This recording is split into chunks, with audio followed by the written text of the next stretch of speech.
저희 교회에는 백구가 한 마리 있습니다. 여러분들 다 아시죠? 이름은 비트. 사실 저는 이제 개를 예전에는 좋아했는데, 아시잖아요. 제가 개 트라우마가 있는 거. 그 뒤로부터는 개가 조금 부담스러워졌는데, 이상하게 우리 교회는 개가 자꾸 생기는 거예요. 그래서 어쩔 수 없이 개를 돌보다가 이제 마지막 개라고 생각했던 그 보스턴 테리어를 다른 교회에 보내고 나서 이제는 저기다가 닭이나 길러볼까 이런 생각을 해봤는데 또 이제 의도치 않게 개가 생긴 거죠. 작년 겨울쯤이었을 거예요. 첫눈이 내려서 이렇게 눈이 쌓여 있어서 우리 사에리하고 같이 뒷산에 올라갔는데, 그 뒷산에 있는 우리 그 검은 하우스 있잖아요. 거기에 이제 들개들이 낳은 강아지 한 마리가 있는 거예요. 그래서 한 2달 정도, 2개월 정도 지난 강아지였는데, 이게 이제 그거를 보고 이제 그냥 올라 그랬더니 그 개가 꼬리를 치면서 이제 우리 사에리를 막 따라오는 거예요.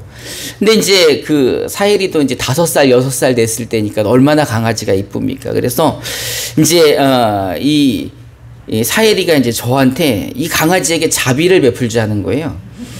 사실 저는 이제 마음에 들지 않았지만, 개를 키울 마음이 없었지만, 사랑하는 아들이 이 개에게 자비를 좀 베풀자는데 그거 못 베풀 것도 없잖아요. 그래서 제가 이제 비트에게 은혜를 베푼 겁니다.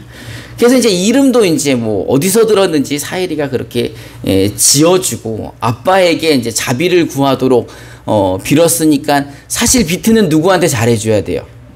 지가 좀 생각이 있거나 정신이 있는 녀석이라면 우리 사에리한테 잘해야 되는 거 아닙니까?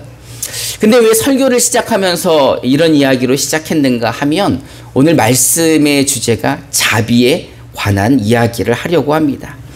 제가 한번 자비에 대한 설교를 4월달 정도에 했던 것 같은데요. 자비라는 말은 남을 깊이 동정하고 불쌍히 여기는 것을 자비라고 합니다. 다시 말해서 남의 어려운 처지를 자기 일처럼 딱하고 가엾게 여겨서 은혜와 긍휼을 베푸는 거죠. 사실 이 자비는 하나님의 거룩하신 속성입니다. 근본적으로 자비가 하나님의 속성이에요. 오늘 제가 본문으로 선택한 말씀은 신명기에 있는 말씀입니다. 신명기는 이스라엘 백성들이 애굽에서 탈출한 후에 출애굽 후 40년 동안 광야 생활을 마치고 이제 가나안에 들어가기 전에 하나님이 모세를 통해서 이스라엘 백성들에게 말씀하신 거죠.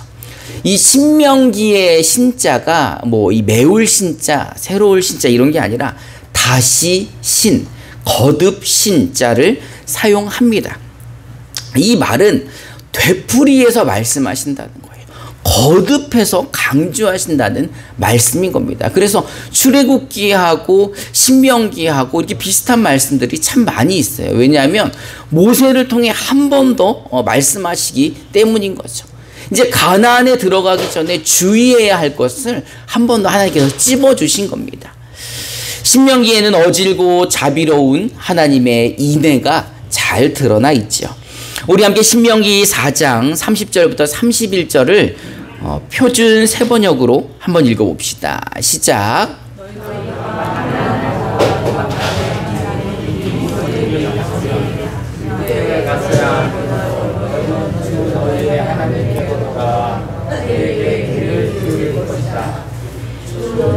하나님은 자비로 하나님이시니 너희를 버리시거나 배달하지 않고 또 너희의 조상과 맺으신 언약을 주저하실 것이다. 아멘. 하나님은 이스라엘을 이집트, 애굽에서 구원하신 여호와 하나님이십니다. 그런데 이스라엘이 이런 하나님을 원망하기도 하고 불평하기도 했습니다. 아니, 물이 쓰다고 불평하고 먹을 것이 없다고 불평하고 고기를 안 준다고 불평을 하고 애굽으로 확 돌아가 버렸으면 좋겠다고 불평을 하는 거죠. 그래서 하나님이 마라에 쓴물도 달게 하시고 또 그들에게 만나를 주시고 메추라기를 주시고 또 그들의 불신으로 말미암아 광야에서 40년 동안 지낼 때도 하나님이 구름 기둥과 불 기둥으로 그들을 지켜주시지 않았습니까? 근데 그런데도 이제 그들이 하나님을 불평하고 이랬었죠. 이제 40년 동안 그렇게 훈련을 받았으니 이제 가나안으로 들어가기 전 하나님이 모세를 통해 한 번 더 단돌이 하시는 거죠. 근데 이 신명기에 이 어질고 자비로운 하나님의 인내하신 마음이 남아서 그 신명기를 기록한 것입니다. 이 신명기를 보면은 하나님을 기억하라 라고 하나님이 말씀하시는 거예요. 우리 신명기 4장 31절을 개역개정으로 우리 다시 한번 읽어봅시다. 시작.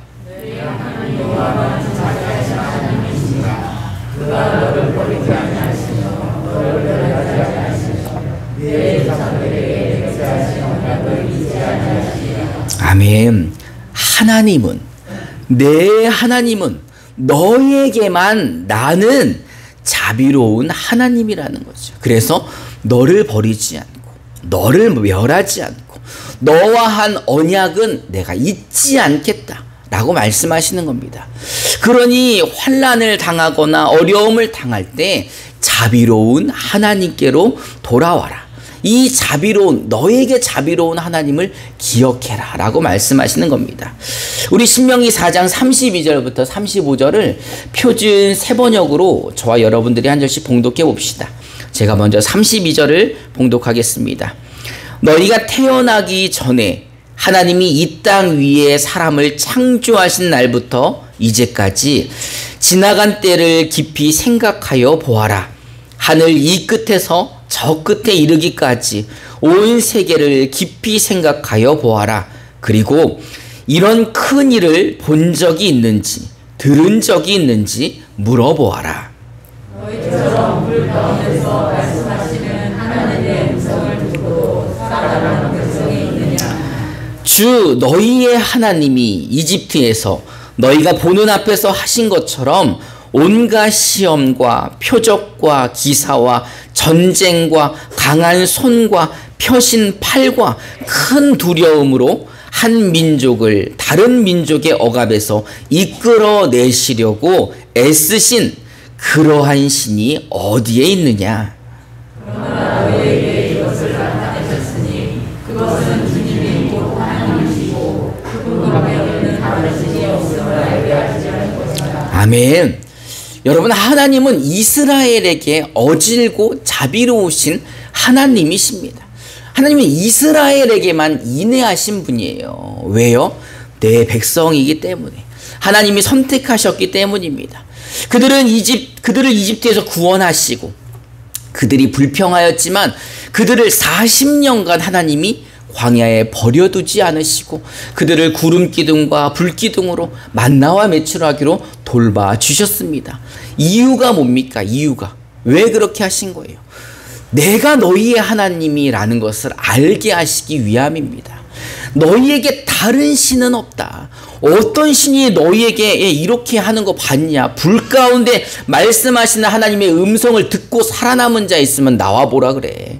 너네만 살아남은 거야. 다른 민족에게서 억압받고 있는 민족을 이끌어낸 신이, 그런 신이 어디 있느냐? 그 온갖 시험과 표적과 기사와 전쟁과 강한 팔을 펴서 그 나라를 구해준 그런 신이 어디 있느냐라고 하나님이 말씀하시는 거예요. 내가 너희에게 이런 자비로운 하나님이니 너는 어려움을 당할 때, 너는 힘든 일이 있을 때 누구를 기억하라는 겁니까? 여호와 하나님을 기억하라는 겁니다. 그리고 그럴 때 나를 기억하고 여호와 하나님께 자비를 구하면 그 하나님은 너를 버리지 않으시고 너를 멸하지 않으시고 그 너희 조상과 약속했던 그 언약을 기억하시고 잊지 않으시고 약속을 이루어 주신다라는 것입니다. 여러분, 하나님만이 우리의 구원이시며 우리의 생명이심을 여러분 믿으십니까? 여러분, 이스라엘도 이렇게 사랑하신 하나님이 우리는 얼마나 사랑하셨습니까? 여러분, 하나님이 그 아들을 이 땅에 내려보내시고 그 아들을 십자가에서 죽게 함으로 말미암아 원죄와 자범죄로 죽을 수밖에 없는, 심판받을 수밖에 없는 우리를 구원해 주신 것 아닙니까? 하나님께서는 창세 전부터 우리를 선택하셨습니다.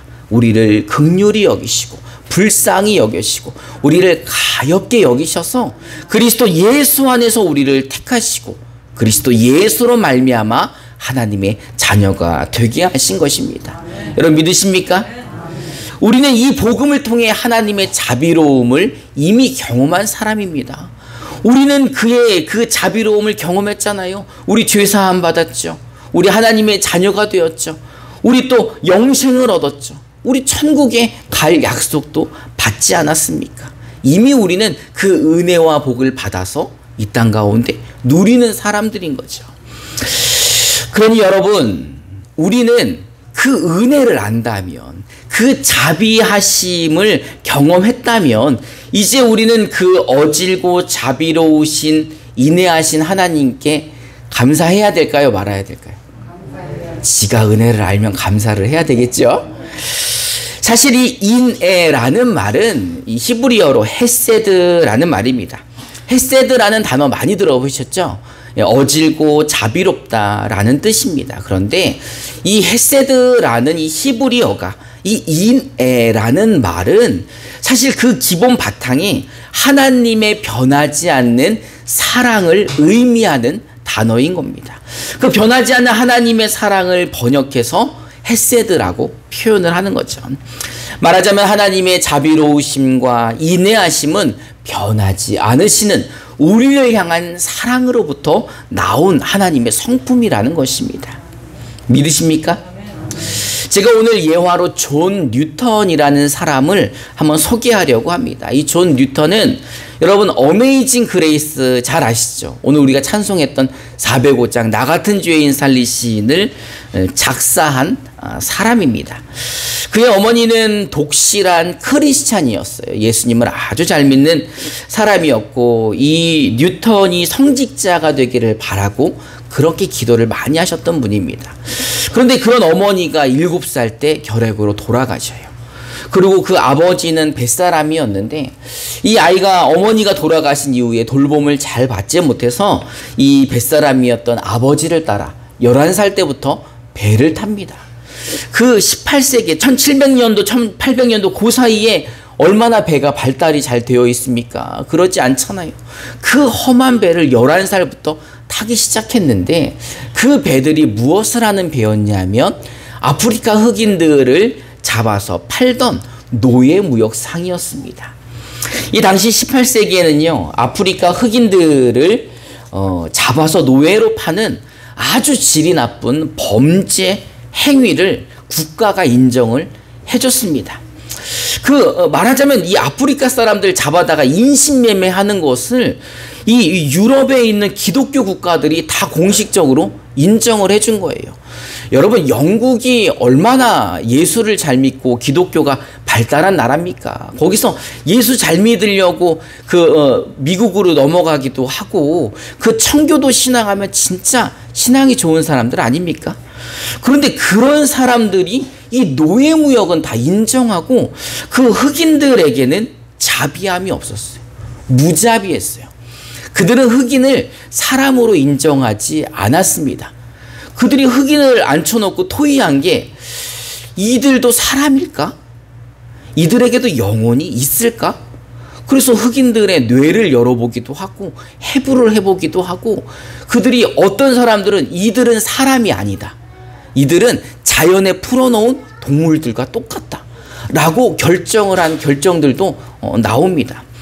이 당시 이 노예무역이 그래서 얼마나 잔인하고 포악했냐 하면 그냥 국가가 인정해 주니까 그들은 사람이 아니니까 수송하다가 죽어도 상관이 없는 거예요. 이 당시 이 수송선의 그 도면을 잠깐 보면은 이 점처럼 되어 있는 게 사람이 누워 있는 거예요. 이 옆에 이제 발하고 머리가 보이잖아요. 이게 켜켜로 사람을 쌓아놓은 겁니다. 그냥 물건처럼 저렇게 쌓아놓고선 한 달이건 두 달이건 그 배를 타고 영국으로 또는 다른 유럽 국가로 가는 거죠. 그러면 움직이지도 못하게 저렇게 가둬놓고선 한두 달 그 옛날 배를 타고 왔다면 살아있는 사람이 얼마나 될까요? 한 3분의 2는 다 죽고 3분의 1 정도만 살아있는 거예요. 그래서 이제 당시 통계들을 보면 당시 노예가 이 한 1000만 명 정도 됐다라고 추산을 합니다. 그러면 살아서 노예인 사람들만 한 1000만 명 정도였으면 죽은 사람들은 거의 한 2000만 명 정도 되는 거죠. 그러니까 당시 이렇게 무자비한 범죄 행위를 이 뉴턴이라는 아이가 11살 때부터 경험을 한 거예요. 그러니 그는 죄의식이 없었겠죠. 그들은 사람이 아니라고 생각했으니 얼마나 무자비하게 그들이 죽는 거는 사람이 죽었다 생각하지 않는 거죠. 근데 하지만 그들은 사람입니까? 사람이 아닙니까? 사람이죠. 노예로 잡아왔다는 것은 한 가정을 파괴하고 한 사람의 삶을 파괴하고 그 생명을 앗아가는 일인 거죠. 이런 무자비한 범죄를 했던 이 뉴턴은 22살이 되던 해에 이제 자기가 그 수송선의 선장이 됩니다. 그리고 이 노예무역으로 큰 돈을 벌려고 생각을 합니다. 근데 이제 이 본격적으로 노예 사업을 시작하던 어느 날, 그가 대서양에 있는 뉴펀들랜드라는 곳을 지나가게 될 때 거대한 폭풍을 만나게 됩니다.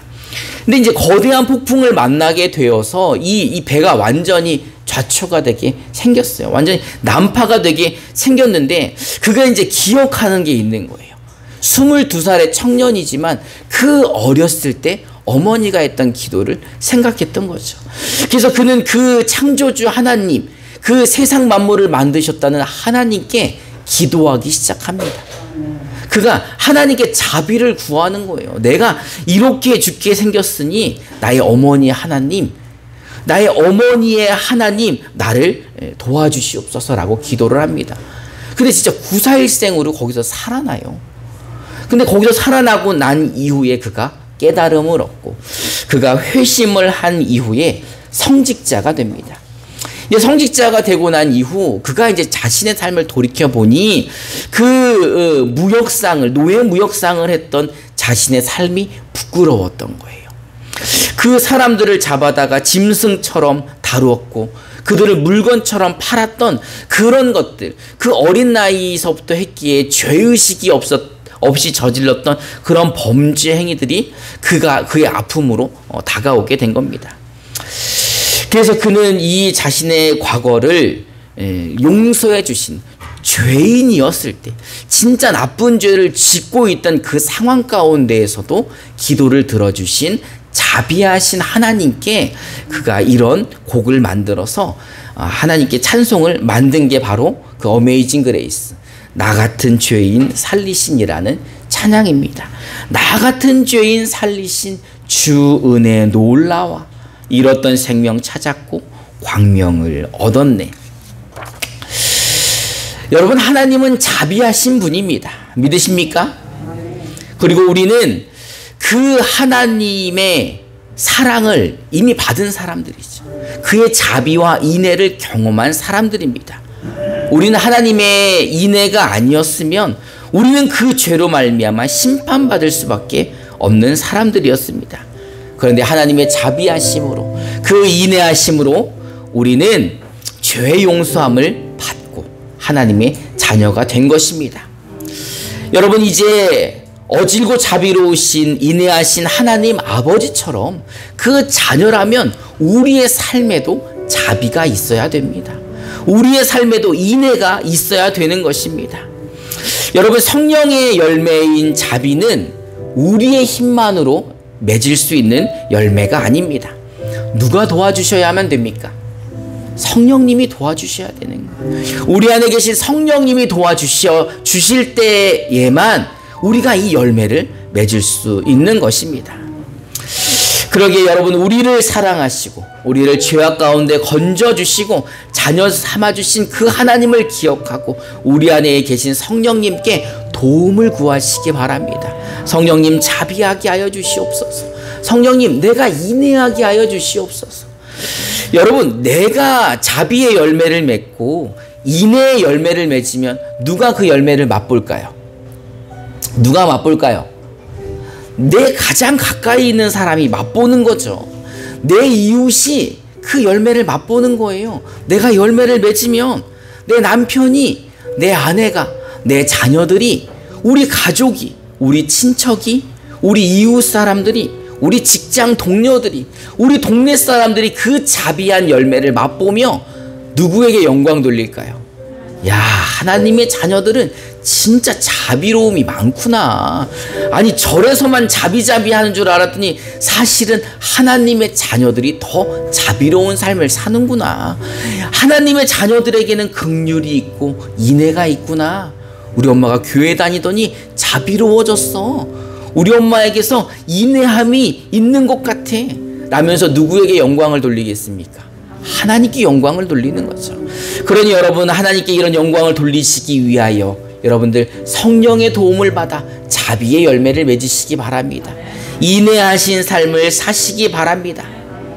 이제 변하지 않는 하나님의 사랑으로 그 자비와 그 인내를 맛보고 누리는 여러분의 삶 가운데 자비와 인내의 열매가 풍성히 맺어지기를 주님의 이름으로 축원합니다. 우리 이 시간 함께 찬송하며 결단하는 시간 갖도록 합시다.